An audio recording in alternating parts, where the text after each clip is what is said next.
Oh.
Fire!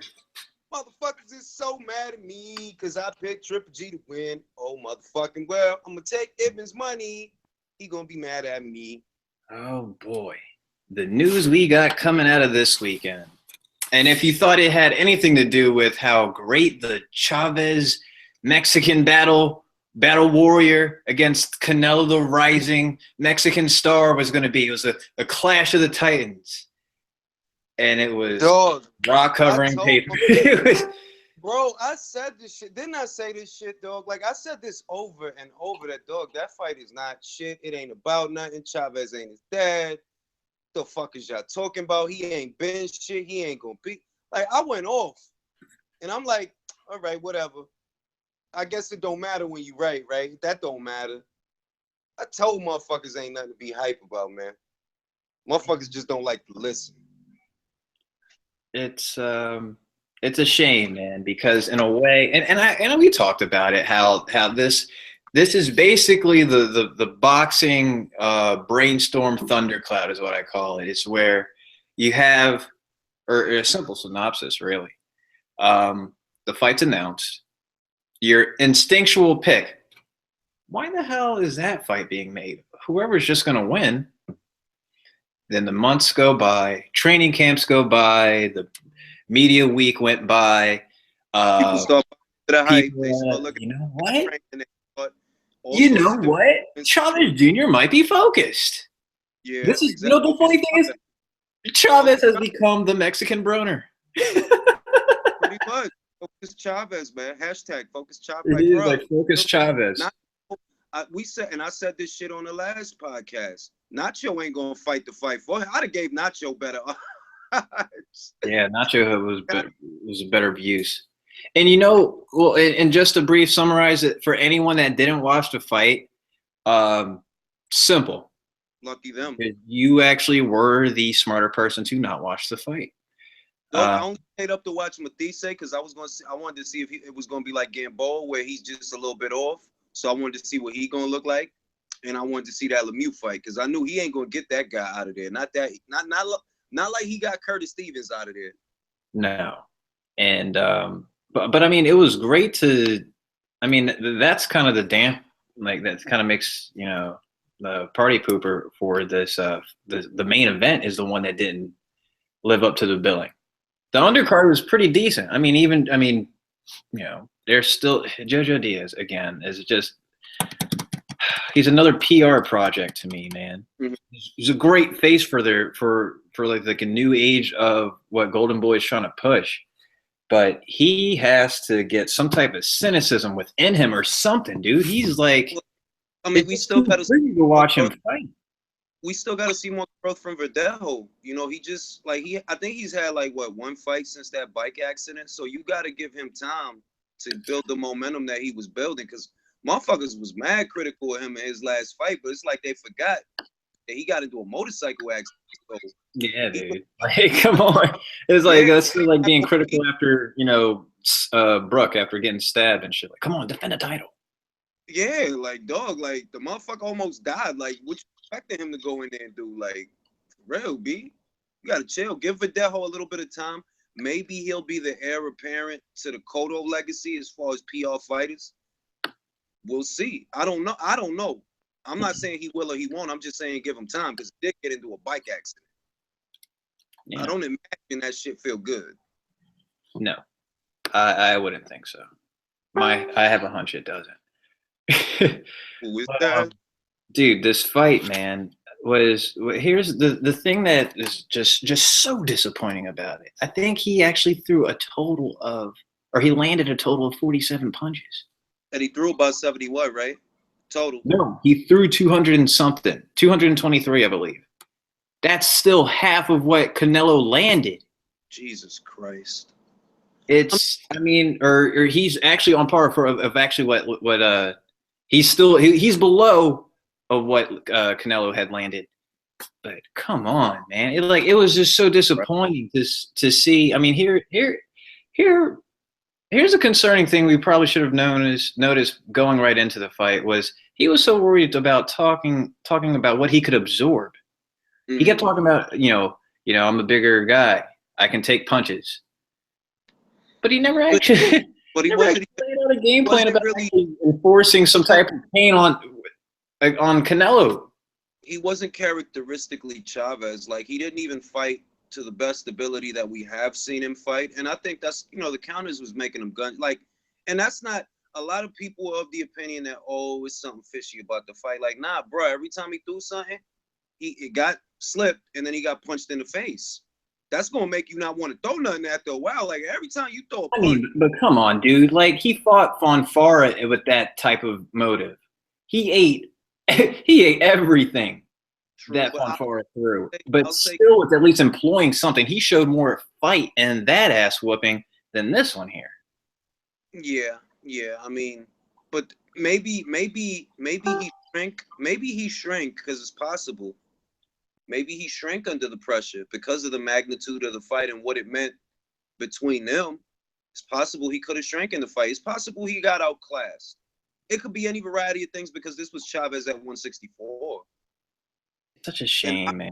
There's just so many people believed in this guy. So people were actually behind this. I don't count the weight for the fight because people thought that Miguel Cotto was back because he beat up Daniel Gale and Sergio Martinez. And that was at catchweight. So Chavez at 164, yeah, I'm going to be mindful of that this isn't Chavez at 168. This isn't Chavez on his regular. We know what he'd be looking like trying to make 168, let alone 164. I emphasized that a lot when the fight was announced. But motherfuckers just mulled over that. Like, no, he looked good, man. He looked all right. All right. We'll see the night of the fight. And so here it is. The bigger guy was attempting to actually be the boxer at some point. It was just all strange. Yeah, that Chavez, walking, trying to create movement, and then would go. And then when he actually did enforce something, at least it looked like he was about to throw punches, and the crowd was cheering. Like that's how desperate these people were for him to do something. He goes. I mean, he's actually forehead on Canelo's. And sat there and threw nothing. Nothing. Dog. I'm like, what are you waiting for? And hold on before we go on because I wanted to make sure I got this because I knowing me, I'll forget it and never reference it again. There was a moment in this fight where actually, I want to say it might have been around the third or the fourth round, fifth, maybe. I don't know if you saw it, but there's a brief moment where Canelo looked like he was going to try to start pouring it on, within a combination. Chavez took a step back and threw a sharp, crisp right hand that Canelo walked right into. And I was like, oh, shit, that landed flush. It looked clean, and I'm wondering how the power is going to last on this guy. Canelo didn't throw a punch for over 8 seconds after that. What did you think? What do you think Chavez Jr. did around that time while that brief moment of possible concern for Canelo went down? I mean, dog, that moment happened so quickly. The majority of the fight, I was actually embarrassed for Chavez. Seriously. It was bad. No, it was it was embarrassing. 12 rounds of being shut out. And you know what it looked like? It looked like the Primo Carnera fight with Max Baer minus the knockdowns. Holy shit. Canelo teeing off on this guy. Like he's doing whatever he wants. And this big lummox has no answers for none of that shit. But then again, like I said, it all depends on what your perception of this fight was. My perception of this fight was, like I wasn't expecting to be overwhelmed. Talking about Chavez Jr. So when I see the way that he performed, that he's being battered, he got both his eyes shut in that fight. I think he won what, one round, if that? Didn't he win one round? No, he didn't win us. Fifth? He didn't win one round. Or didn't he have a good round? Wasn't it the fifth? He didn't win a single round.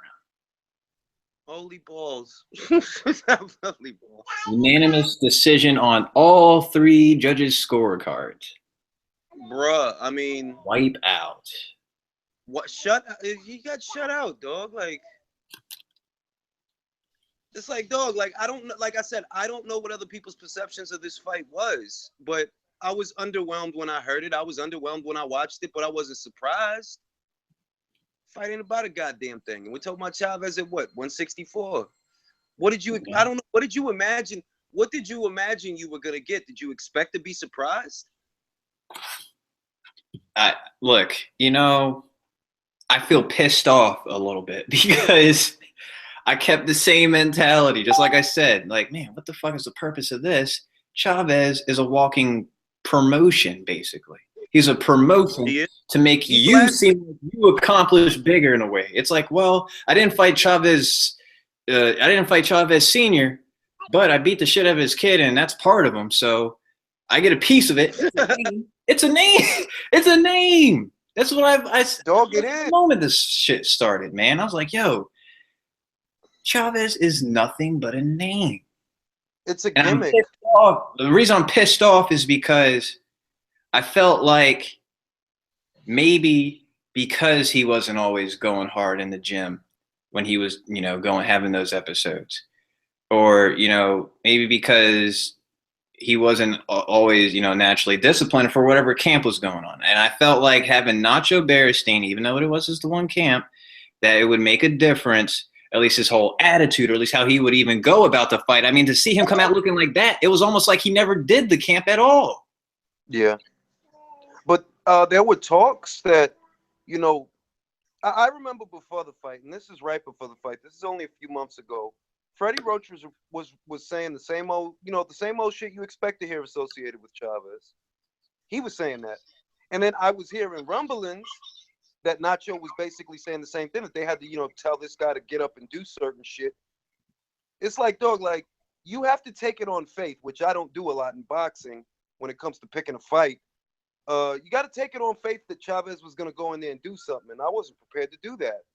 Chavez don't give a fuck about boxing. Senior's saying that now, that Chavez don't care about nothing, that he needs to really, just buckle down and figure out what he's going to do. He's the one who I feel almost even worse for. I feel worse for Senior more than anything. Because now you just got to see him walk around with this, like, chip on his shoulder. Like, yeah, you could make a gif of just the disappointment. Like, you talk about parental disappointment, like the type of disappointment that you think, damn, if my parents catch me coming home through the window or whatever, the look on their face, Chavez Senior. Yeah. Imagine how it feels for Chavez to being a guy who fought that many fights against anyone you could muster, win or lose, but he fought that many fights. To have your offspring put on a performance like that in a significant fight, this ain't your run-of-the-mill fight. It's a significant fight, and you didn't do anything, dog. Like, how are you even Chavez? Like, that's another thing. I tell you, man, it's like an onion, man. The more layers you pour off this, it just gets worse. Is because then it's like, okay, all that aside, the event itself, in reality, you have no right being here. You have no right to be a headline of the pay-per-view against one of the top stars in the sport. You haven't boxed in over 2 years. And well, no. The Farmer fight, that was a year ago, right?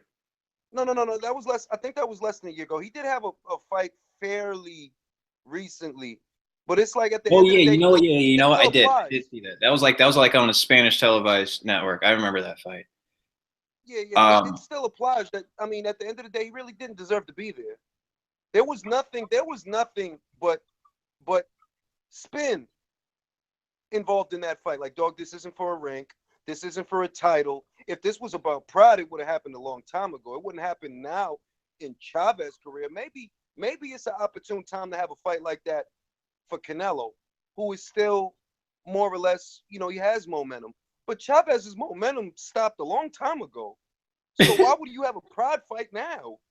Like, yeah, let me wait till I'm shit and then have the pride fight. Let me wait till I'm a piece of shit and then I'm gonna have the pride fight. It's just like Kimbo Slice fought Ken Shamrock. It's like, why the fuck are you guys fighting? You're both old. Like, what the fuck is this? you guys got kids to watch. What the fuck are you doing here? No, it's like Bo said. It was like, it's like this, and I'm not. I really, my heart is with Shannon Briggs. Don't get me wrong, but it's kind of like when Bo said that, that's an HMO fight. It was that kind of feeling for this fight, that it's like, why are you guys fighting again? What is this about? Like, you guys don't need to fight. You need to just settle this, shake hands, and go home. Instead, Chavez got punched in the eye and went home. Didn't do a goddamn thing. I mean, that shit was embarrassing, dog. You ever watch some shit and you actually feel embarrassed for the guy? Yeah, Round yeah, by yes, round, dog. that is the hallmark feeling I get where just watch, like, I look at like Chavez now, and it's a funny feeling because in a way I want to be like, yo, you fuck up, like, you idiot, what the fuck? But at the same Dog, time, I just want to be like, dog, man, people didn't remember what we said. like, are you Remember are what we you said. okay, dog? Like, what's going on, man? What's in your mind? Remember what we said. We weren't even expecting. I didn't expect him to win, but if he could go in there and just, show that you're there, that you're in the fight, give a good account of yourself at least. That'll redeem something. Just put on a show. Put on the show that you can put on. He literally didn't even do that.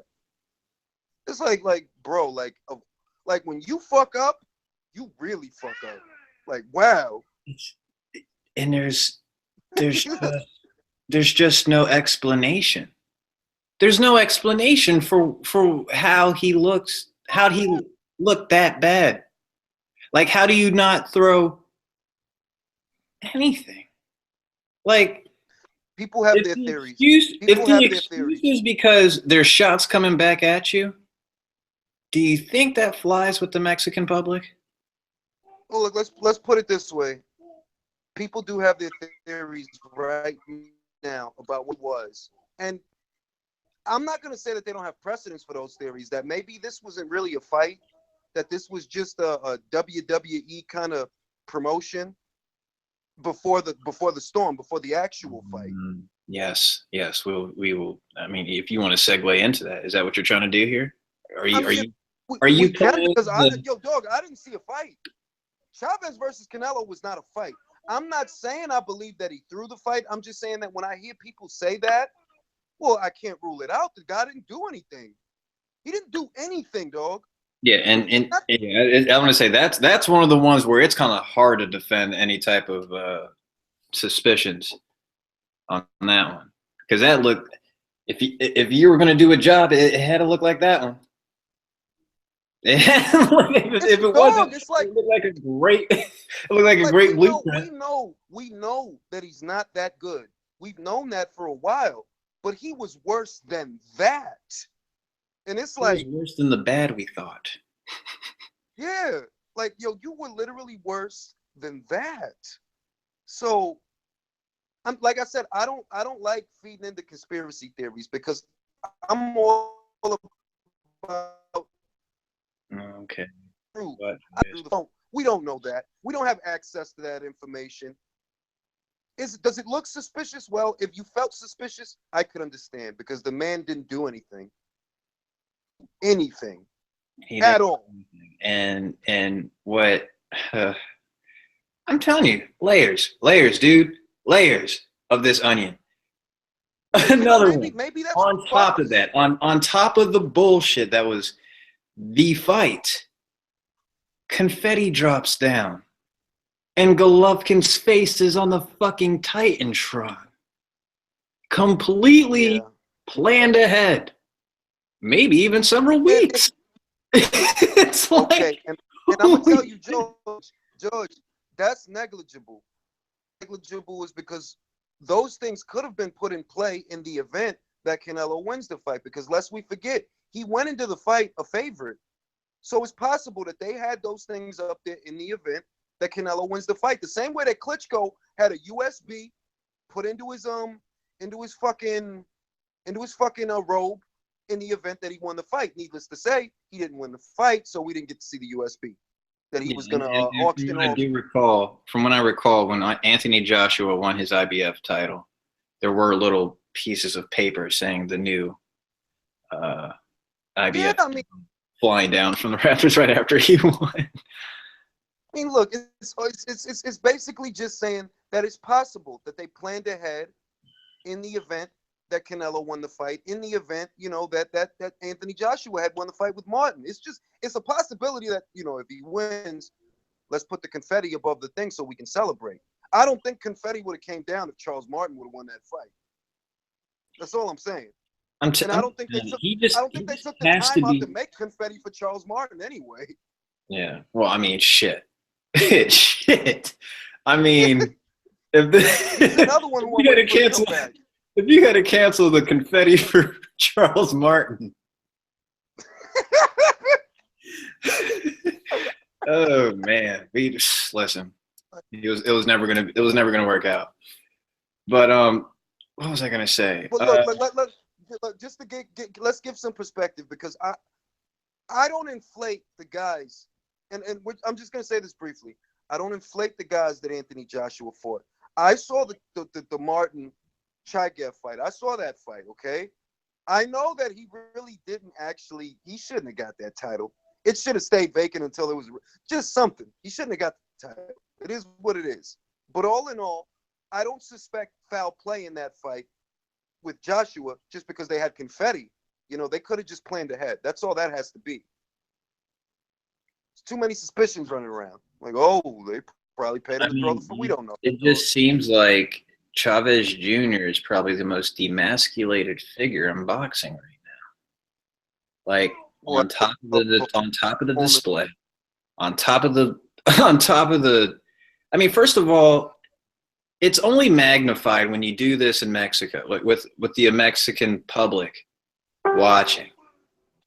So it just magnified not only just how you performed. I mean, just the fact of just no effort, and then at the end, tried to slightly blame Nacho for this, for why he didn't look. He tried, and it's funny. Like at first he tried, and then went away from it a little bit, and was like, "Well, he was just better." Because, like, yeah, you know what, Nacho, apparently if it was the game plan was his fault rather than fucking like holy shit. I mean, he could give you the best game plan, and you probably wouldn't even enforced it anyway. Yo, dog, this is that bad, dog. Like, it was really that, like, it's not an exaggeration. It was really that bad. And I said it. I said that he has the look of a defeated man before the fight, that I literally feel bad for him because people are already counting him out, and he's the bigger man. But it's you big for nothing. And you, I mean, you're a Chavez, but not really. No. It was that bad, dog. It was that bad. It was that bad. It was I mean, and you could tell that place looked like it was probably going to get jumping. Had the announcement that followed after that fight not have happened, because there was a lot of. I mean, like I said, what makes this disappointing even more was just the like I said, the Mexican public, the guys that were really hardcore for Chavez. And let's be real, they're not Chavez Jr. fans. They are Chavez. No, they just don't like. They're Chavez Senior fans that hope the best and hope something could reciprocate through their son or through his son to achieve just half of what his father could have done, just hoping that he could perform at the level to give them something to be proud about. Never came along. He let them down Dog. tremendous. And you heard, and what you could hear in the crowd, and you said you didn't watch the fight. What the shame of it is, remember I was telling you how, he literally had his moments where he had his forehead to Yeah. forehead with Canelo, and through nothing. He And got you could see Canelo. it looked like he was Got about to Canelo like on the start rope. punches, Forehead. and the crowd just wanted to cheer so bad. Anytime he started throwing something, they would go nuts. It's like they were waiting to erupt, and they never had the chance to do it. Canelo laid on the rope. Chavez looks like he's about to start digging in. He throws like maybe 3 punches. 2 of them land on the gloves, and then Canelo. And it's just like you said. Like the crowd sounded like they wanted to erupt. No, it was as if no many in the fight. Don't get hyped. Don't believe in me.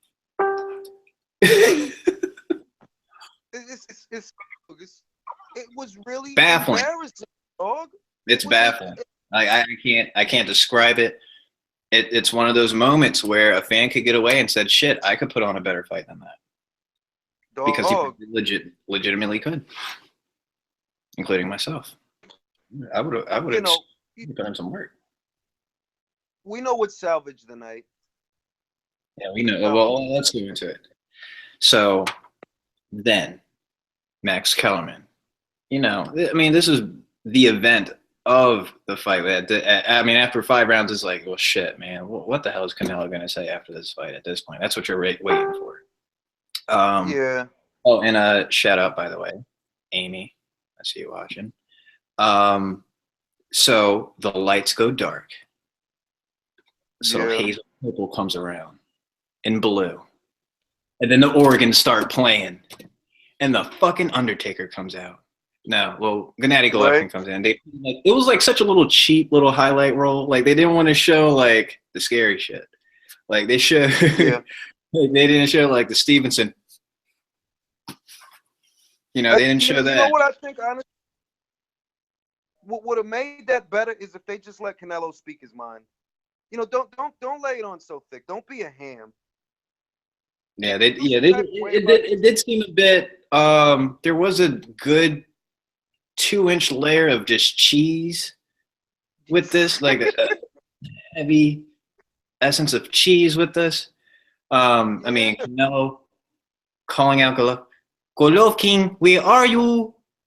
Dog, yo. And yo, did you hear that shit? Golovkin, he's in the front. I'm coming for. Where are you?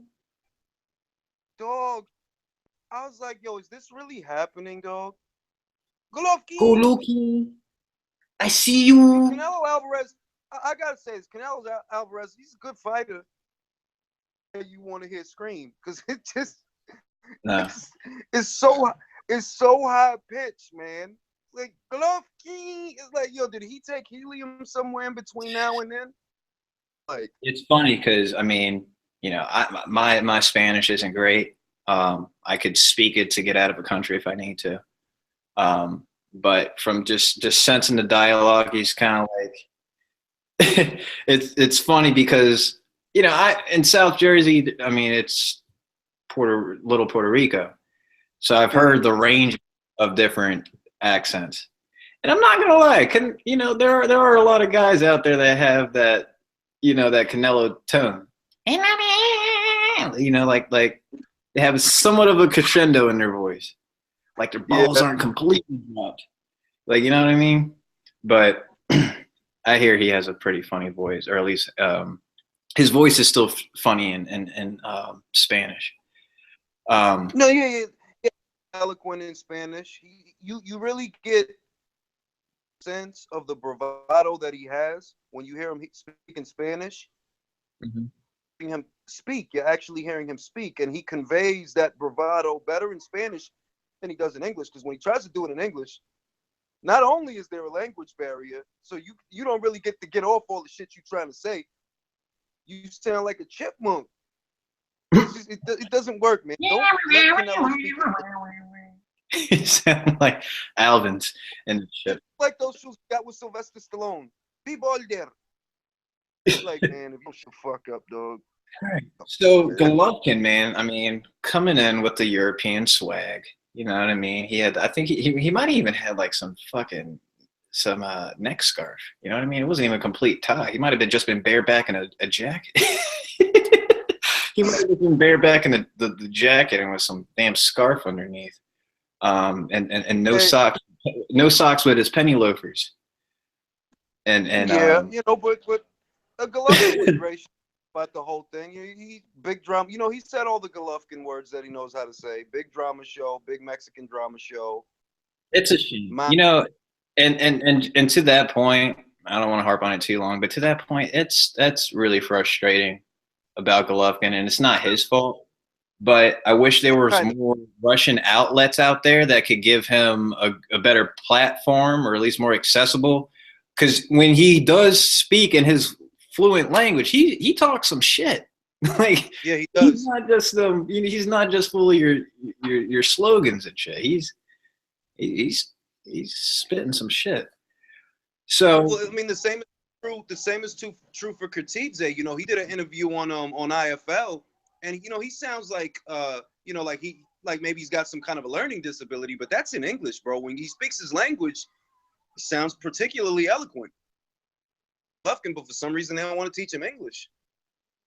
well, it's it, it's a matter of two things probably with that. He's probably one of those guys that he only speaks English with his trainer and sparring partners. He gets home, he's speaking Russian. His brother's always around, and you know how clicky, you know, basically most foreigners are when they, you know, go to another place. They like to be surrounded with a lot of their family, friends, and brothers, where they can speak the natural language. That would probably be the case here. Um, so um, so the two are in the ring. Max Kellerman, you know, the way he presented it, I'm actually getting word here that there's a plan in place for your next opponent. Who is it? Golovkin, we are you. He comes Oh yeah, out, you know, One Nation Army comes in, like I said, bareback in the jacket and no socks with his penny loafers. He walks up in the ring, and I mean, it was a quick walk too. I mean, I feel like the song only played for like 8 seconds. He was in the fucking ring. yeah. Gets in there, and you know they shake hands right off the bat. And dude, the size difference, man. Like I knew there was gonna be one, but shit, it's I mean, like, we oh, saw it. like this is Saw what I it the talk first. about. This is what you mean when the frame of the body is just not natural for the weight.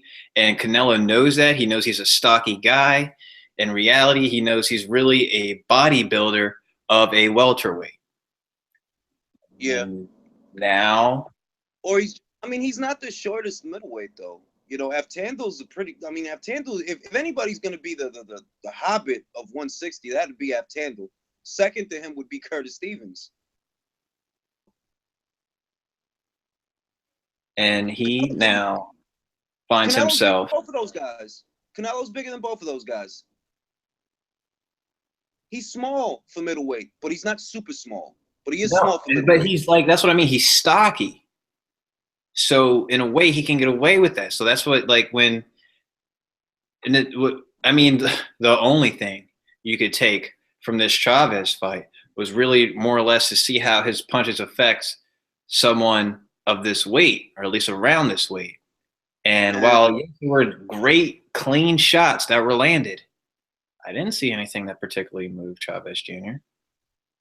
I I think mean, that you maybe know, that but that's about this fight that is so ridiculous that people are actually using this as a barometer for what a guy would do that was actually fighting back. You know, they're talking about Canelo's conditioning in the fight, how he didn't sit down, that he was landing all these different power shots. And it's like, well, yeah, but he's doing that to Chavez, who isn't doing anything. Like, who do you think is going to go in there and fight like Chavez besides Chavez? Well, not even Chavez. I didn't even think he was going to go in there and look that bad. And you're using this as a barometer. we're not talking about it anymore. Golovkin Canelo now. That's it. This is Yeah. I don't It's a You use that shame as a that that barometer for appeared in Golovkin. people's living rooms and that was actually the source of entertainment for many people's house parties. Yep. I feel tremendously terrible for Bruh. them. Right? Like I said, I mean, if you know the people that can stick around there, because you posted this on the Ring IQ group, apparently that there's word that there's already could possibly be 1 million views for this pay-per-view event.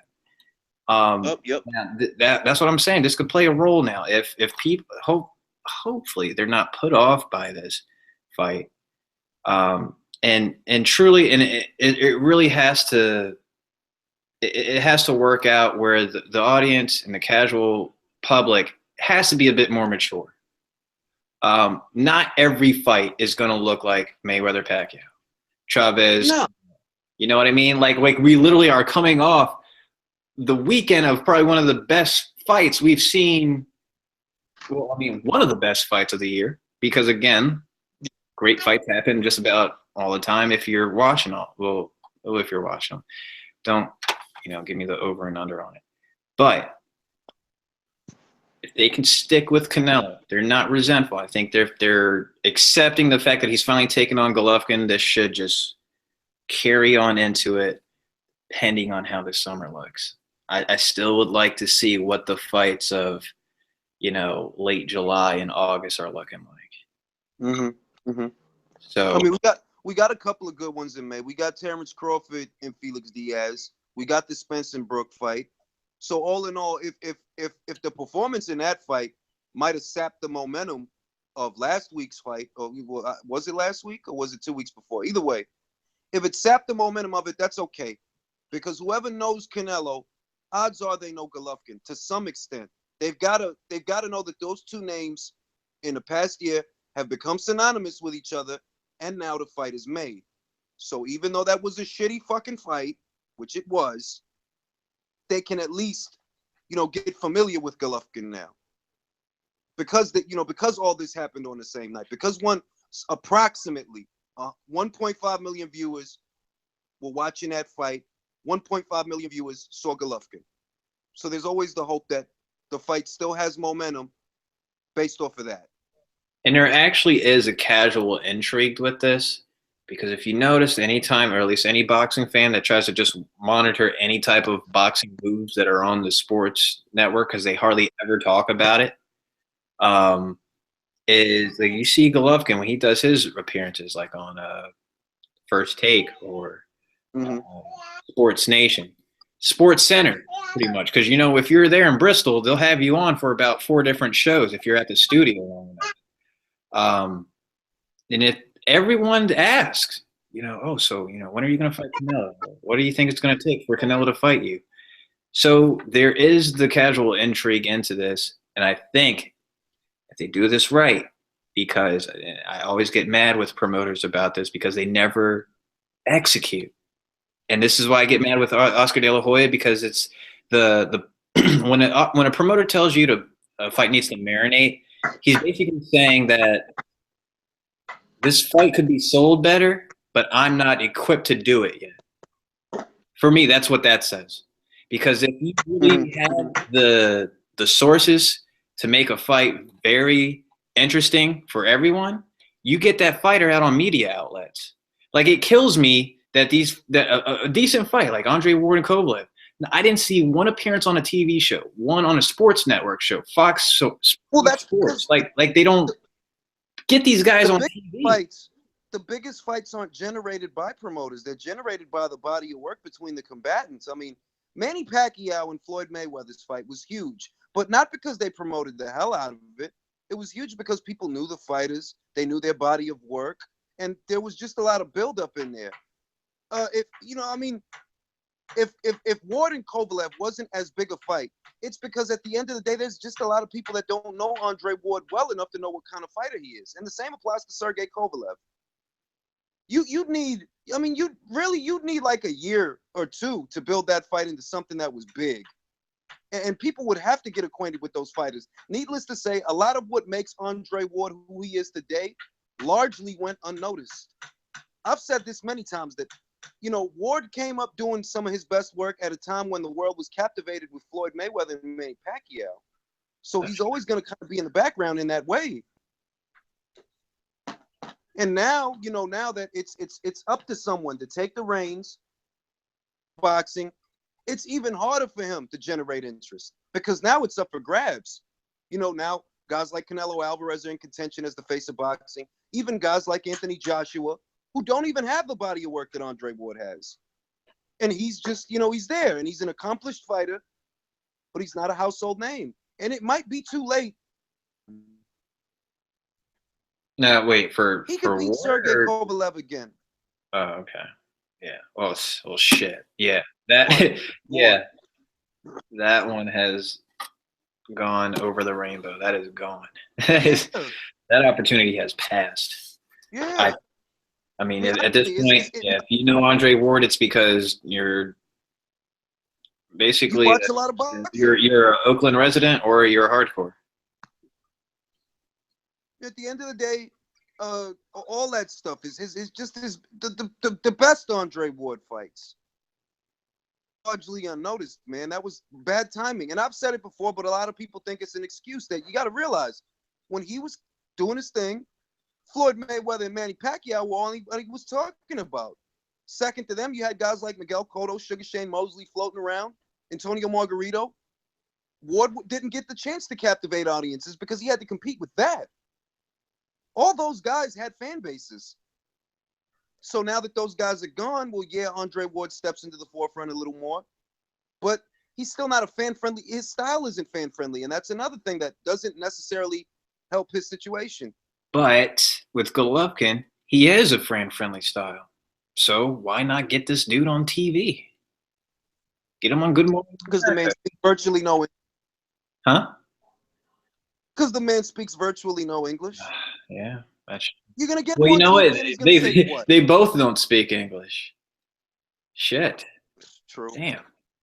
But Canelo speaks Spanish. Canelo speaks Spanish, and needless to say, I mean, I don't really have to say it, but I'm going to anyway. There's a lot of motherfuckers that speak Spanish in this country. That's a safe assumption. You can have him on the Spanish network. I think it's a safe assumption. I don't think I'm reaching if I say that. Yeah, I think it's safe to assume. Yeah. So you can still. We got people in the White House that can speak Russian, so I'm sure Golovkin might be able to get a little DC feel. Shots. Well, with the political, I mean, not to get political, but with the political environment that we're in right now. Yeah, I had to get a shot. I know. I was taking shots. That's right. You can take them at me. You can leave them in the comment section if you're a Trump supporter. I don't care. I'm ready for this. Anyway. I'm just saying that Russian you might not want to turn on your TV in America and see a guy's. That's just. We'll make America great again. Yeah. So, all right. Early prediction, man. On this fight, I've had the same pick the moment it was even hypothesized.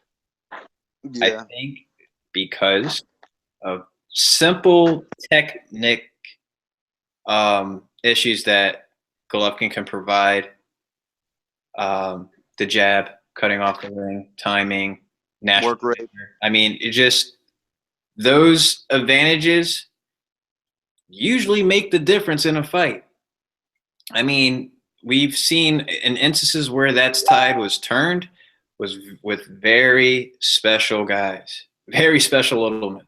Yeah. You know what I mean? And you got people, trying to make the comparison with Manny Pacquiao. Manny Pacquiao moved up in weight. His power is fine. Look, like that's the extent we're going to try to make the case. Not for completely forgetting that these were unique instances. It's for one, it's Manny Pacquiao. Yeah. Oh, fucking Hall of Fame fighter, greatest fighter of all time, the GOAT. Well, I don't know about that bullshit. Yeah, I mean, it's totally. I don't know about all. But look, I mean, that you hit the nail on the head. That Manny Pacquiao is not the barometer out there. If you're expecting another guy to just do what Manny did, then you're just a fucking idiot. Canelo Alvarez is not equivocal to Manny Pacquiao. And resume and look at what those fighters were coming from before they fought him, and make the connection that it is a very clever gimmick. And while he may have solid wins, his resume consists of a lot of fighters that were fought times. Sugar Shane Mosley is a very notoriable name, but when Canelo fought him, he was coming off of 2 losses and a draw and fluctuated in weight. That kind of stuff matters to people that know what the fuck they're watching. Everything that Golovkin does well, you can say that Canelo Alvarez is a skilled fighter. It's not that he isn't. He's so skilled that he's like a Floyd Mayweather. No. Or a Manny Pacquiao. Like that, it's just undeniable. Like it's inevitable. Like his skill's that good, victory is inevitable. It's like, and you just got to deal with it. No, not this guy. Not Canelo. The odds, they debuted the odds, and he's the underdog for a change. Yeah, I mean, there's a reason why this fight needed marinating in the first place, which is basically saying Canelo's not ready yet. And there's a reason why Canelo wasn't ready yet. Why does he think he's not ready yet? Because he's tested those waters before in a sparring session. So he knows something. He knows something. Apparently some other fans don't know this yet. Apparently Canelo just I read the article. I read it round by round. Dougie Fisher was there at Big Bear when they sparred. I didn't read too much into it because Canelo was young. I think he was like 20. This was before he fought Floyd Mayweather, tried all those guys. So I took it with a grain of salt. Those things might have happened. That's not the Canelo that we're dealing with today. Nevertheless, what happened did happen, and Canelo experienced those things. So maybe it has an effect on him, and that's why maybe they needed to quote-unquote marinate it. Yeah, I mean, you know how I am with marinating. You know, I don't like my beef being too salty. Yeah, not at all. Not at all. I mean, kind of ruins everything. So yeah, and we were so worried that this fight. Like I'm telling you, if Golovkin wasn't announced after this fight, and it gets funny. You come to realize, it's like, man, we're really excited. Like the fight's gonna happen. Not at all. Like you know, no, I'm not gonna get excited. This was supposed to happen. If like I wouldn't accept anything if Golovkin was not announced after the fight. So, I lost hope for the fight. I did feel that, you know what? I don't feel about this fight. Now wait a minute. Now, wait a minute, Julius. If you didn't think the fight was going to happen, then you can't talk about it. Right. New rule. If you didn't think the fight was going to happen, then you can't talk about it when it does happen. Yeah, so sorry, Julius. That kind of sucks. Yeah, we got to change the subject now. So Shit, we got to change the subject now. It's a good fight. Well, it would have been a good fight. I wish I could talk about it. I can't. I mean, seriously, like stupid inside jokes on Ring IQ Boxing Group that everyone on watching this right now or in the future as well should. First of all, listen, man. Try to get added into. This fight has so many emotions running high right now. There are people that are mad at me that I'm picking Gennady Golovkin. I picked him to win from the beginning. Like I didn't change anything, dog. I just have more examples I can use to what Golovkin can withstand and to what I've seen Canelo not withstand. It really changed. Canelo had an opportunity, and I feel now how I felt in Danny Garcia versus Vargas. That you know you should have fought somebody else that would have got you ready. I mean, this guy's preparation for Keith Thurman, is it? Because if it is, then you're gonna fucking lose. And that's how I feel now. Like, and they suffer what for did that. Canelo do to prepare? These guys suffer for that. They keep lowering the bar for competition, preparing for a greater challenge. What do you think that subdues you? Like you ever play basketball or play whatever sport with somebody that wasn't as good as you? Like they're really bad. Like they're so bad, you actually start playing down to their level. like after a while, right? Like it's like, damn, like I don't even play like this, but like I got to because these guys are like this. It's Yeah, that's basically how you do in the fight game. Like if you lower your median for talent that you're facing each time you're out, you're only going to go down there. Like you can only go as above and beyond with whatever talent that you actually were able to induce into your training camp for so long. Like, well, first of all, you got to have a trainer that can actually do that for you. You got to have that athletic ability and talent to do it as well. yeah. But and usually by that point, it can usually put you over the top until you face somebody good. But if you're Well, struggling and trying to reconfigure whatever you got in your game along the way to face a bigger challenge, but you're not actually doing anything to implement those new skills that you came across, then you're basically getting worse. Which is, I mean, what we can say about Deontay Wilder. Danny Garcia did this. Canelo Alvarez is damn near close to. I think so. yeah. I mean, If it wasn't for Cotto, I look, mean, that median range of talent would have dropped tremendously.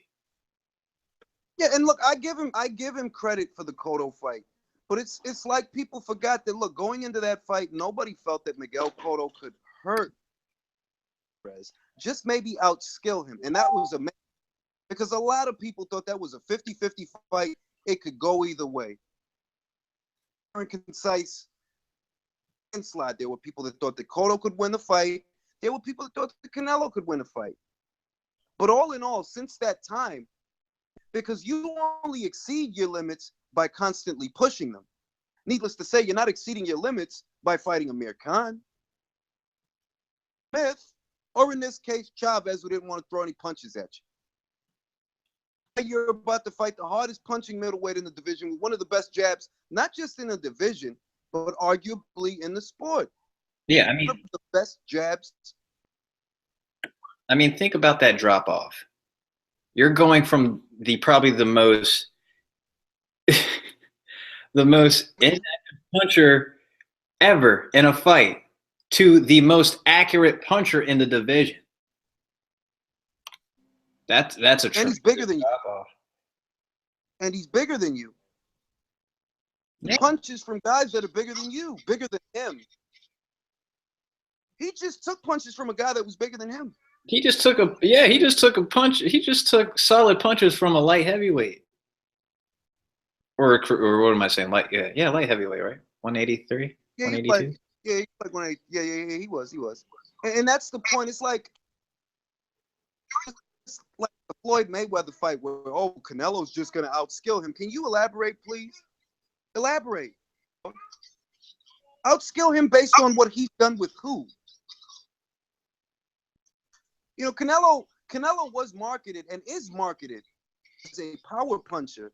The promo for the Amir Khan fight was power Against speed. and when I tell these, we had this conversation in the admin chat, and it's like Canelo's not a power puncher. We just saw this, dog. Like, what do you mean? But nevertheless, if you feel comfortable picking Canelo Alvarez based on intangibles and a lack thereof of evidence, dog, I need to see the Carfax. That's me. And I mean, I need to. It's good though. I mean, it's good though that we can finally safely have this debate, knowing that it'll happen within the next 4 months, so it doesn't seem so redundant. Yeah. But with that in mind, as far as Canelo's chances of winning, well, first of all, there's a reason why I'm just so adamant that Golovkin will win this, and like I said, just because of the advantages that he has that are just so overwhelming, and they usually put you over the top in a fight that's usually at least this close, or at least this hyped up.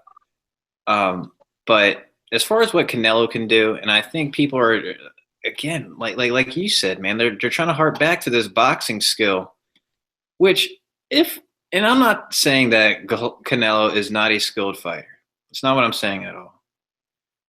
I think they're just trying to make him some type of mold of a boxer. Yes, of a boxer. of a skilled boxer of some sort. But he hasn't even perfected the way he wants to do that. Like, I can't tell if he wants to be a counter puncher. Is he a pocket puncher? He's absolutely more effective as a pocket puncher, which is what I assumed what he would try to stick with. And I think, of course, one of the oddest mistakes he's made was when he did fight Floyd Mayweather and tried to counterpunch. Oh yeah, that was dumb. That was just fucking stupid. But I mean, seriously, dude, you're gonna counterpunch Floyd Mayweather? That's the game plan. I wish I had that sound bite. He said that was fucking.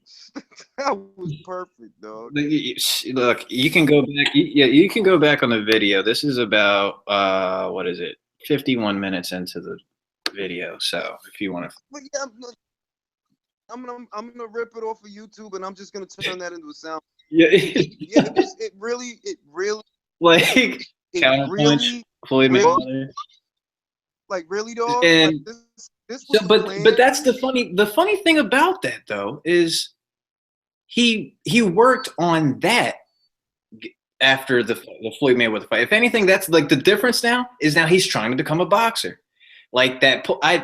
This is again. I people who watch Hands of Fire podcast are probably tired of hearing me say this, but he's one of the few guys I've ever seen literally get schooled from a fight that he got hit for a punch that he got with consistently over and over and over and over again. He got hit with it so many times, it became part of his repertoire. like he picked that punch up. Maybe and made it become. Maybe the punch left an impression on him. I don't doubt, because I see that Canelo, confident. He's to interpret that based on who you're fighting. You're gonna look that way against the Liam Smith. You're gonna look that way. Well, you didn't look too great with Amir Khan, but that's neither here nor there. You're gonna look that way with these fighters. But this guy is not necessarily a one-dimensional fighter. He has another gear, and unless you can hurt him and back him off, and what are you gonna do? You're not used to being hit by guys like this. And he's used to being hit by guys bigger than you. So what are you going to do? What, Canelo's all of a sudden going to get fucking wings on his ankles and float around the ring? What's he going to do?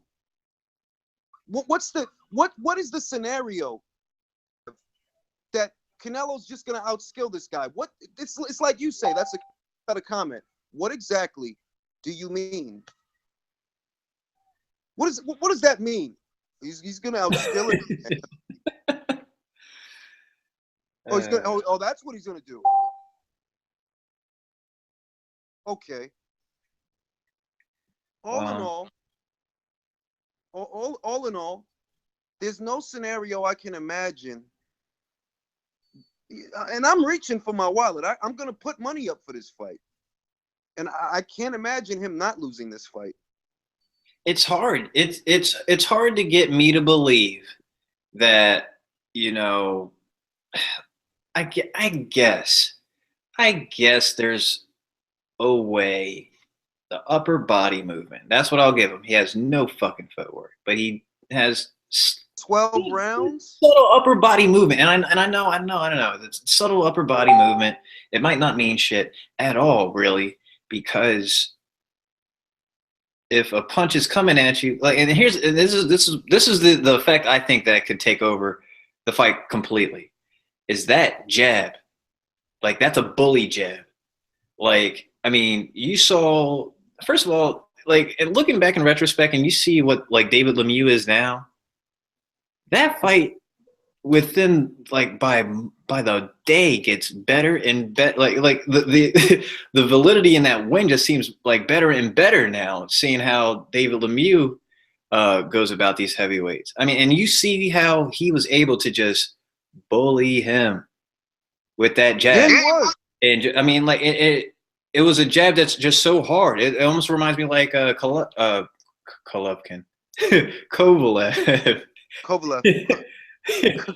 With their powers combined. They are the anti-black fighter. So Crap, what would that guy be like? Jesus Christ, right? But Golovkin.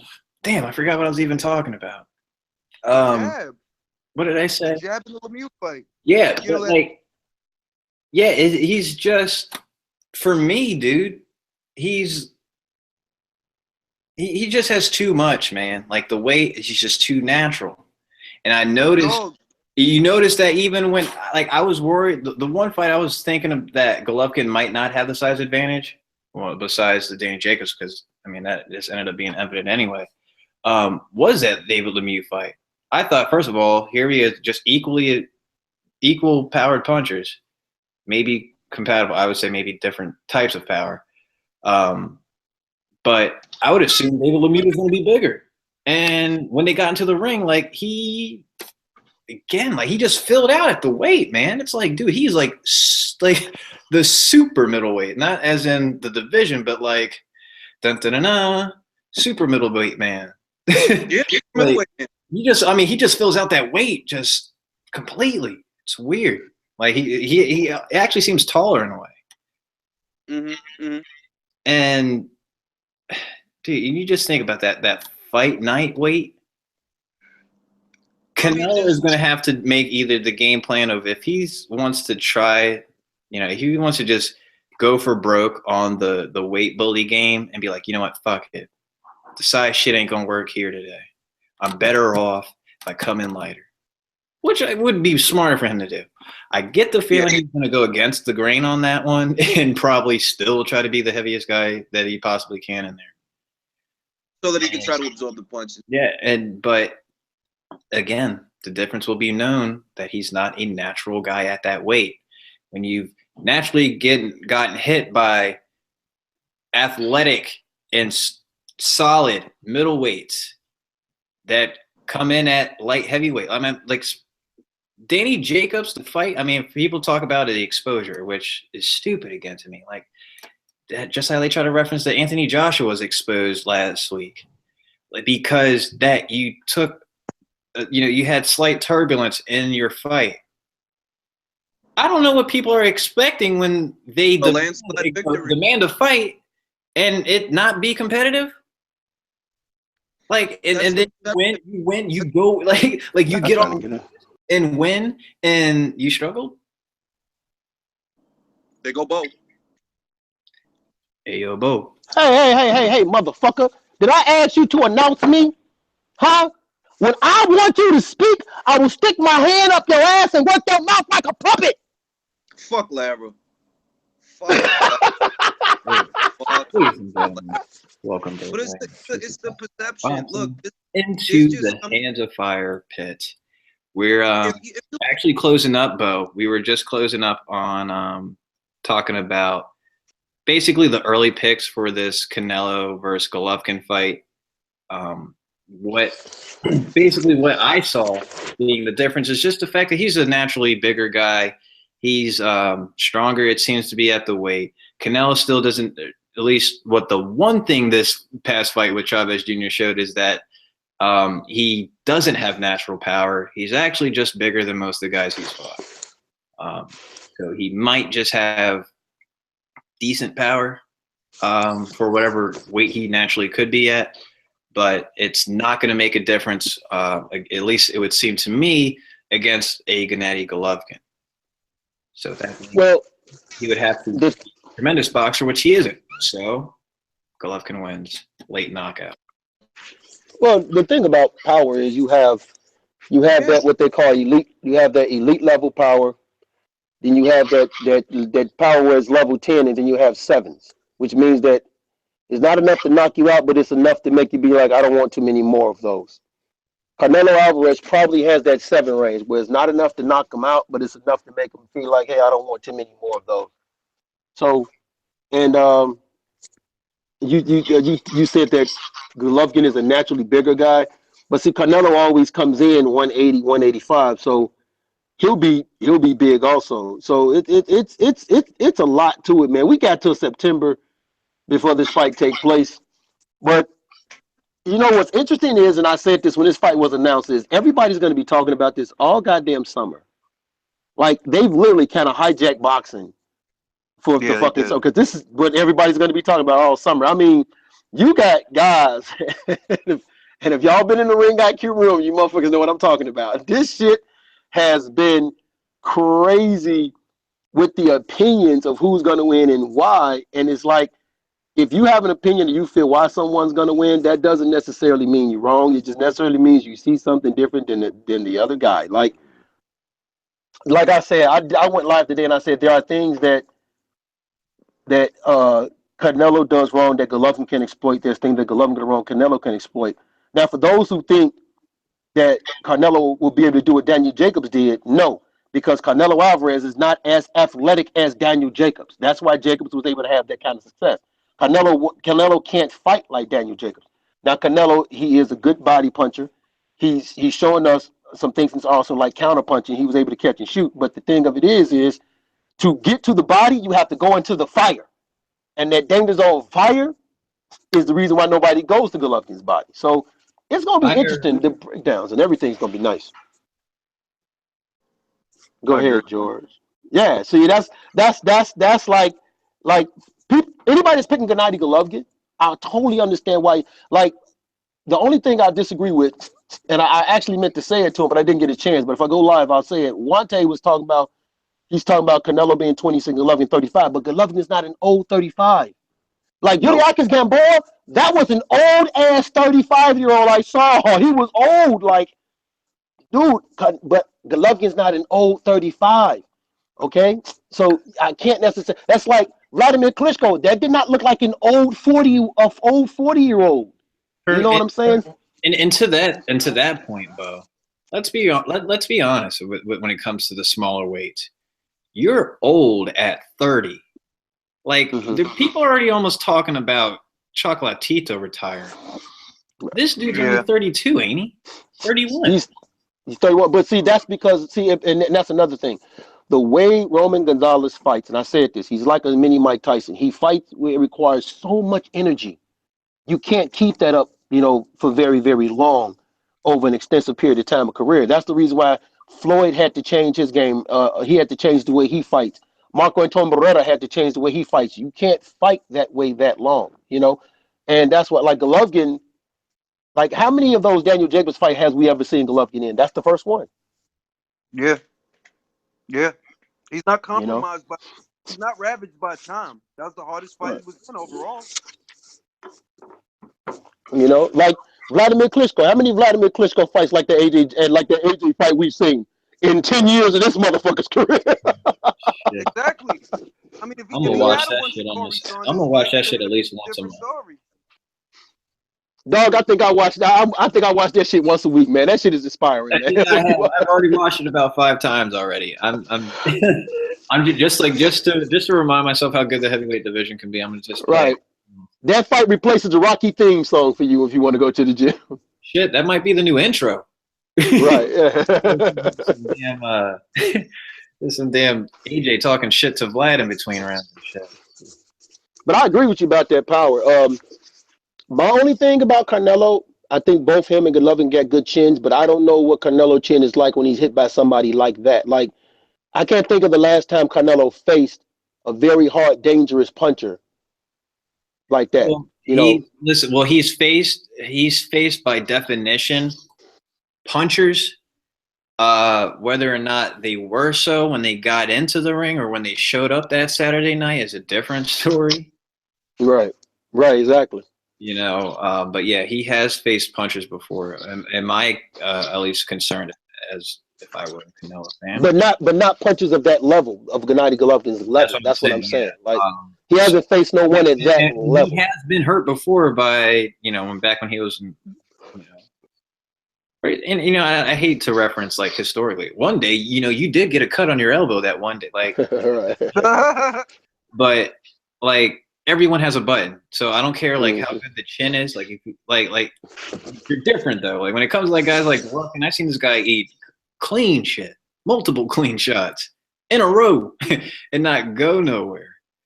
So, I mean, if anything, you actually you stand out to me if you have that. Only person I think that actually falls under the requirements of a chin is, of course, Amir Khan. who has porcelain in his cheeks. But That's an insult to porcelain. With the porcelain, I mean, like, yeah, the fake little living room set that they give you, where you could just fuck it up on purpose. You know what I mean? Like little styrofoam tables and shit.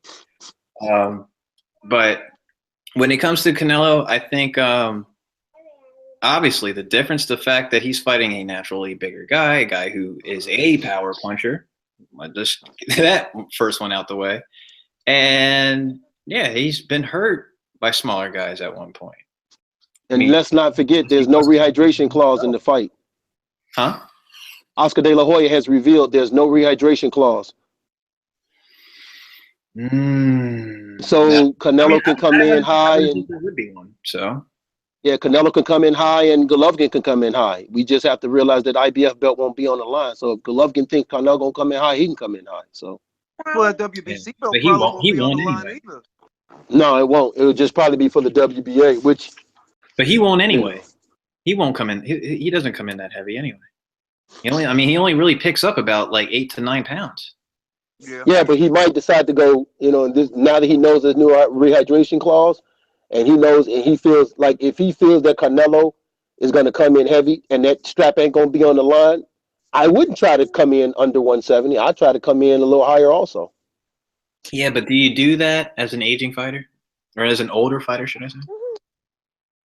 That's That's a very good point, especially since he's comfortable at coming. That's a very good point. You know what I mean? Because considering that, like, he does, like I said, he fills out the 160-pound limit, or at least on fight night. Like I was saying, the way he looked in comparison to David Lemieux, I was assuming Lemieux was going to be the bigger man.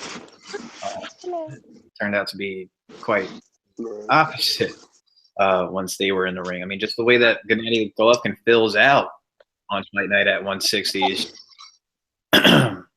it's, I want to say to beholden because that sounds kind of gay, but it's I mean it's something. It's clear. It's like, whoa, he does seem kind of big for the weight, and even at that, like he doesn't move too bad. Like he doesn't, his style doesn't require much movement.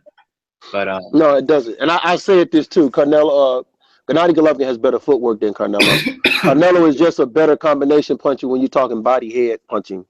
He's better at that. So it's like anybody that's looking at this fight and thinking Gennady Golovkin can win this fight, there's nothing wrong with it. In my opinion, it's a 50-50 fight. I don't have any problem with anybody thinking that Golovkin will win. Fuck that. Or Canelo can win. Huh? Fuck that. Make a pick. Oh, make a pick? You want me to make a pick? Yeah, make a pick. Early prediction. Early prediction. I pick the fight may take place September 17th. That's my pick. Oh, so you technically can't discuss this fight then, what you're saying? Not just yet. You can't discuss this fight until you acknowledge and at least had hopes that this fight would happen. Well, no. The only reason is I'm one of those. I'm optimistic that it happened, but I'm skeptical because we've seen this, we've heard it a few times, and it hasn't gone through. So when I hear a scheduled announcement of a face-off and stuff like that, then I'll be like, all right, cool. Well, that actually means you can't discuss this fight even hypothetically. So okay, so Felix Diaz and Terrence Crawford. like, dang, man, can't talk shit. Nah, Felix Diaz and Terrence Crawford. That's probably wondering, like we're watching right now. It's like, what the fuck are they talking about? Inside joke, basically saying that it was mentioned if you didn't think the fight would take place. How that works out, I don't know. But we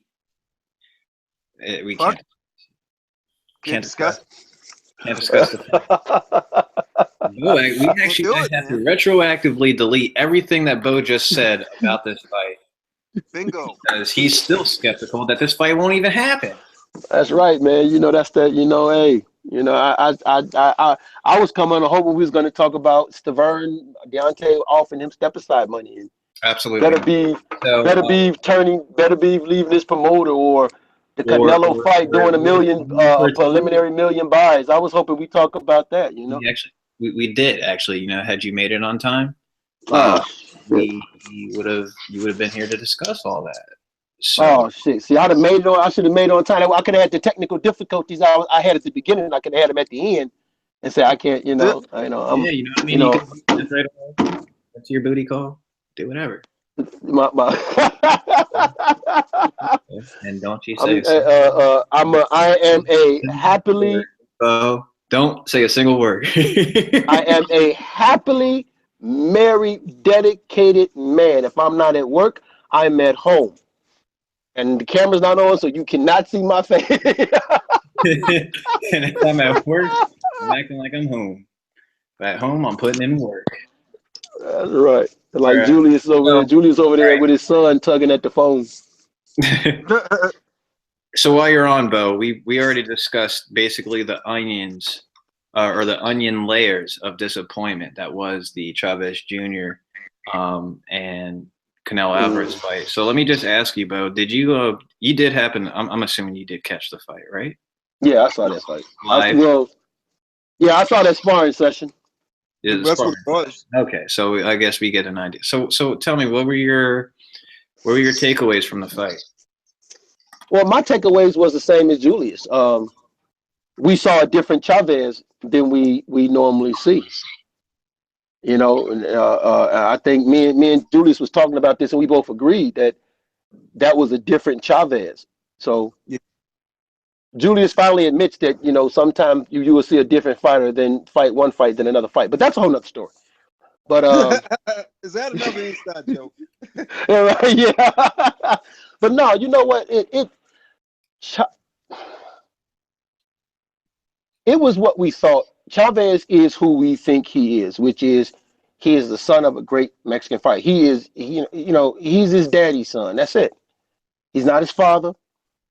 Okay, he's not an heir apparent. He's not the living embodiment. You know, he's none of that. He's his daddy's son. You are your daddy's boy. That's it. And it just confirms that who we thought he was. Okay, you took the fight at 164. And anybody who's been following Chavez knows that this is a guy who couldn't barely make 168. This is a guy who, when faced with an elite level fighter in Sergio Martinez, did nothing for 11 rounds until the 12th.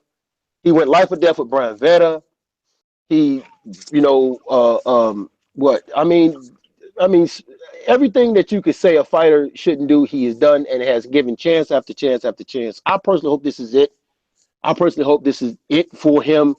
We don't see him anymore because, like, what we saw last night, it was horrible. You did all that. It's like you did all that talking, and then the excuses came. Nacho Berenstein didn't have the energy. You know, come on, dog. Fuck out of here, man. Fuck out of here, dog. Nobody wants to hear that, dog. Like, for real. Like, this is not your first rodeo. Get the fuck out of here, dog. You know, the game plan wasn't me. It was the game plan. He said, right. Nacho. It's like, and who enforces the game plan? Like, right. Like the trainer did his damn job. Don't tell him like the game plan didn't work. You didn't enforce shit. Right. You know, you make it sound like Nacho. You go. Right. You make it sound like, and that's right. About it.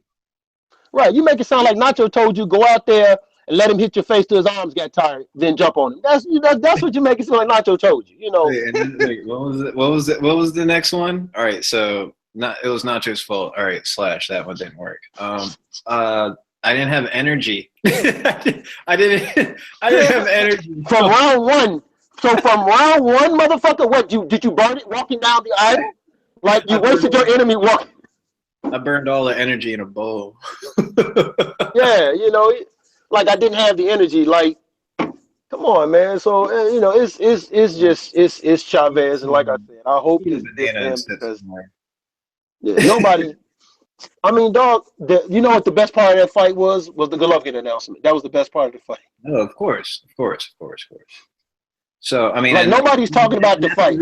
Well, that's the reason why I titled this the way it is, Oscar's Golden Egg, because he definitely laid one, and he and I get upset about it because I feel like it's abuse of the boxing public to use the Mexican holiday to put such mediocrity as the head of the table, or to make this whole thing.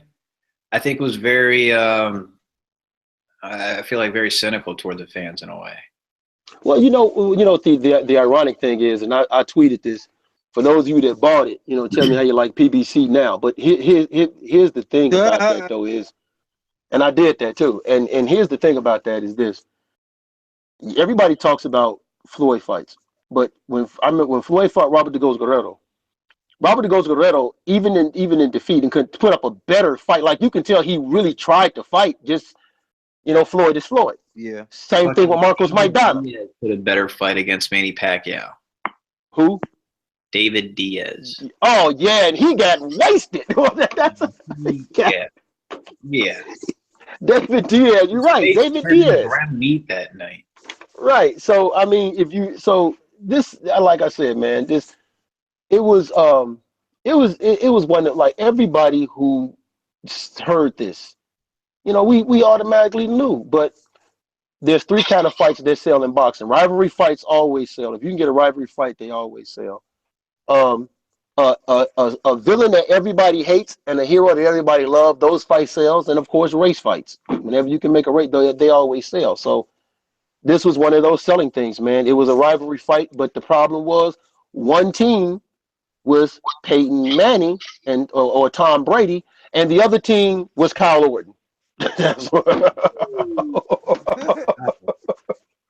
the drop off right there. That's Cesar Chavez Jr. to go Natty Golovkin. So I mean, this fight was so bad that after the fight, the post press conference was with Gennady Golovkin and Canelo. They had to get a third party to show up to the post conference. Like, it was like an afterthought to get any questions from Chavez. Like, all right, Canelo and Golovkin are just got done doing the face off, and the pre-conference conference just went down. Everyone go home. Wait. Chavez still has to come out and answer something. Fuck that team. I mean, what kind of questions are you going to ask him other than what the fuck happened? You're just going to get some. You're just going to get the runaround. It was Nacho, my hand, knee, back, and elbow. Well, the funny thing is, according to Global Warner, hell no, no, you didn't. But the funny thing is, according to the rumors I've been hearing on Twitter, is Chavez plans on fighting again. All right, so and that I'm glad you brought that up, bro, because I did want to talk about that, but I didn't put that in the description. So it seems a lot of people are going to be asking for Chavez Jr. to retire afterwards. Like, they never want to see, which I totally understand, and mostly agree with in a way. Should Chavez Jr. ever be featured on a pay-per-view event? Never. No. Ever. Should he ever? He shouldn't even be the main. He shouldn't even be the main event fight for a while. He might just be out of the running to ever do a Boxing After Dark if they choose to do that again. If he's fighting, keep that shit on BN Sport or Azteca. Spell Boxeo. That's the only network he should be ever fighting on, and he probably shouldn't even be doing it on state lines. Damn. For real, man. Like that's the point, because you don't just go in here undeserving of the opportunity and just blow it like that. Like you're fighting one of the top boxing stars on the most celebrated boxing day, at least the most boxing viewed holiday. I mean, it basically has become a boxing holiday. Yes, sir. Pretty much. And to just lay the egg, Oscar's golden egg, lays the egg. How do you lay that kind of an egg when your father is Julio Cesar Chavez Sr.? Who has to be the most disappointed father in parenthood? What is Bo doing? Opening a bag of chips? I don't know, man. Oh no, I'm rolling up some. What? I saw I was rolling up some paper, man. I'm at work. You rolling up? I'm rolling up some paper, man. At work. Yeah, at work. I'm rolling up paper at work. Unprofessional. I'm getting my Dawood on. Oh, yo. Back to the point. So, Chavez should retire. No, look, like I said, he shouldn't retire. He's like, if he has it in him to make some type of living off this, so be it. I don't want to see it though. Do that shit in the corners of, like, do that shit in random ass casinos. You know, fucking Mohegan Sun. You know, go over there and all do that shit. I want to see it. But you know what? Let me ask this question because I said this also. I said, speaking to someone who actually fought in the amateurs, I actually felt like what Chavez did was a form of quitting. Mm-hmm. Okay. And I had people telling me, "Oh, you're fucked up. You don't know what you're talking about." Okay, motherfucker. When you offer no resistance, that's giving up to me. That's giving up to me. It's like you're too prideful to go down. Right. But it's like I gotta just sit here and do this. Like I just, however long it is, I just gotta, you know, deal with it, which is bullshit. But I guess let me close things out as far as regarding this whole thing. I mean, any final thoughts from you guys regarding Golovkin, Canelo, or Chavez Jr.? Well, I mean, we've been waiting for this fight for a long time. Some people think they got precedence to say "I told you so," in spite of the fact that Golden Boy has given us numerous reasons to doubt that this fight would happen. Numerous reasons. But it's here, so, you know, make the picks, place your bets, and stop whining over what the next guy thinks. Julius, final words regarding this whole thing and everything, actually. that this is going to be a great summer because I'm going to get to watch Julius, who is Charles, Wante, all of them just go at it. It's going to be interesting just reading the comments and watching the back and forth videos. That alone was worth the announcement. See, why did you have to say that? Because all Wante and Charles is going to do is type skills 3 times in the comments. And see. They ain't going to say nothing. They ain't going to say nothing. And then on top of that, I'll get to see. I can't tell y'all how, but I'll get to see responses from George. Like, wait a minute, how did I get involved in this? Yeah, like all of a sudden, like everyone was talking about, like, I told George not to bet with you, and I'm like, wait, what? You tell me anything about this? I don't want to get involved in no damn betting between y'all. Evan, you in Philadelphia, you know better than to be dry snitching. Evan out there dry snitching. No, you know what? This fight. My money back. What the hell? You gonna trust someone online? Money. Like I said before, that my thoughts on this fight is this. Those people who are skeptical about it, I understand why. We've been given reasons to be, so there's nothing wrong with that. Those people who are being optimal about it, again, I understand why. We've had, you know, you want to be optimist about it. But the reality is, for those, then this is me, this is my feeling, this is Bo talking. For those who want to say, I told y'all, nobody thought this fight was going to happen in 2017. We all actually thought it wasn't going to happen to 2018. There was a lot of scenarios where we thought that was going to happen. So if you want to say that I told you so, okay, fine. You know, but, you know, give me your breakdown, tell your breakdown, pick. And if you're that confident in your pick, hey, may the best person win. And when September comes, whoever won, you know, we'll see you on the page. And whoever lost, I hope you don't hide your face. Very nicely put, Bo. Very nice. But no, they are. They're going to complain. Jose started changing his picks every 2 weeks. I Well, think I'm the I only don't one think that he noticed. figured out if he was even a Golovkin fan or not. Well, see, and that's why I say I can't pick. I got to wait to see who Jose goes with finally. Then I'll make my pick. Anyway, all right. So my final thoughts about anything, and and Bo, your tail end of yours was about optimism regarding this. I was under the belief before this release, I would say around the time it was announced. I was just under the idea that this fight I might just have to get comfortable with the fact that this fight just never happened. Yeah. In a way that actually had resonated with me in the way Manny Pacquiao and Floyd Mayweather after the fourth season. I'm like, this shit just might not. But the fight has. So, or at least officially, I'm optimistic that it is. I'm very firm in that feeling, so I guess you could call me Optimus Prime, Bo Bland. That this, to step back from this, the pageantry that was already put on, and it not to happen would be quite.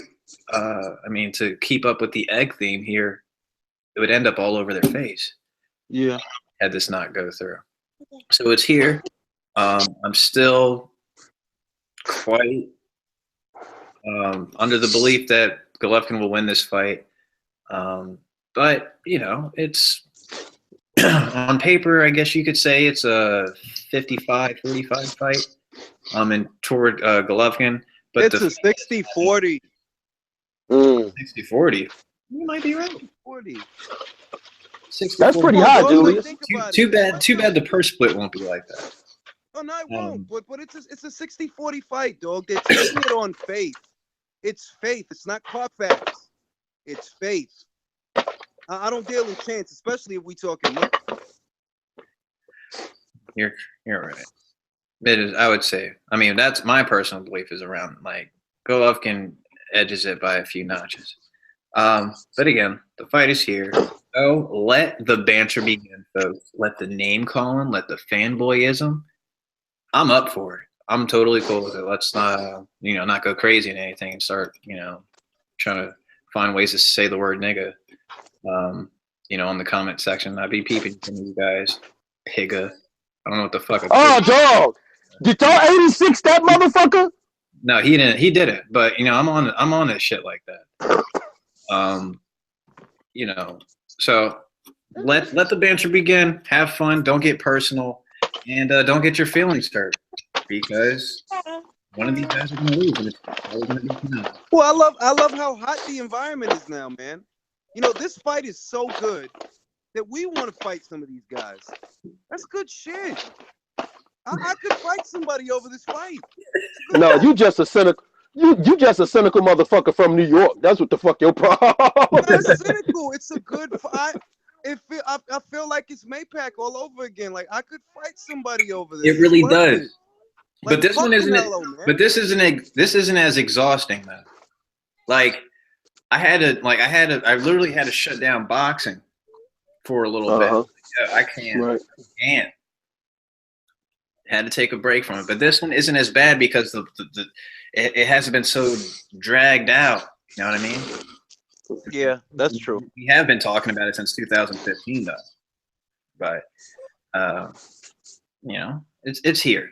I'm not going to complain. I'm not going to be so negative about it. I'm just happy that it happens, or at least that it's going and planning on happening. Because again, remember, we do not have any event. We don't have a place for this event. Nothing. No, right. That's it.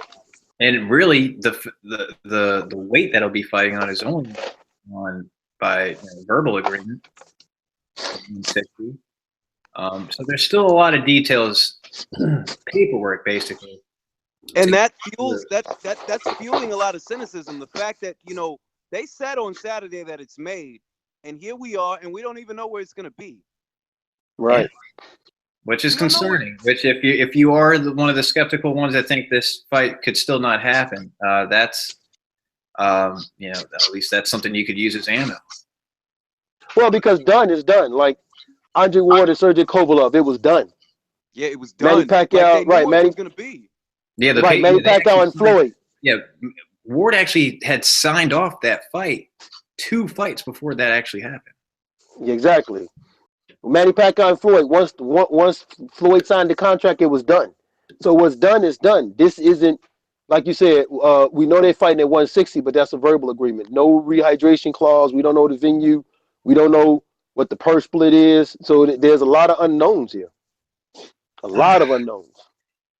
All right, my leg's getting tight, guys. I was playing ball earlier. Then Oh, you play basketball? Yeah, I play a ball. Oh, okay. I'm gonna tell you what I do know. I know that saying skills 3 times is not a breakdown. Oh Lord, this dude Absolutely it is. This Absolutely. No skills pay the bills. That's it. That's it. And you can't debate it because it's fact. Well, you know what? I'm gonna go get my wallet right now because that's the best breakdown I heard all day. Oh Lord, here this dude go. It's like yeah, let me just go to the electrical company and just oh, I got a wallet. No, that's it. I'm sold. I'm sold. I'm gonna go get my wallet. Oh God. Here go Julius, boy. We're gonna close up shop because my laptop's dying. So all right. Get your shout outs. Shout out to Charles and Warte because they give the best breakdowns, bar none. Shout out to them. Mr. Bell. And shout out to just everybody out there. Truth and Facts. You guys, everybody, Ring IQ, the movement, 2K to God, the gods of boxing talk, pound for pound. And anybody out there that wants to bet money on this fight, shout out to them and holler at Julius. Yeah. Don't hit me up because I'm not about that life. Shout out to Amy again. Also, I want to shout out to Bo, Truth and Facts About Boxing. We also did another show with you over, I believe, on Friday. Oh, yeah. Had another chance to wear the sombrero. It was great. Also, y'all got to see me cry on camera when Gamboa lost. Oh yeah, you didn't get to see the tears. Yeah, I had a nervous breakdown. The sweet, succulent tears of Bo Glenn when Gamboa. Yeah, no. I was right there, able to catch him. So yeah, shout out to Bo, Truth and Facts About Boxing. Subscribe to this stuff right now. Ring IQ remains the best boxing group on Facebook. Now 40K strong up in this bitch. So, needless to say, if you're not there, then you're missing out. Also, G.Alé 6, Instagram, Georgie Dampeer on Twitter, G.Alé Dampeer on Facebook, and you're already here to subscribe. So you did half your job by already watching. Thank you very much. It's been appreciated. And hopefully we'll see you again next week. Peace. Yeah.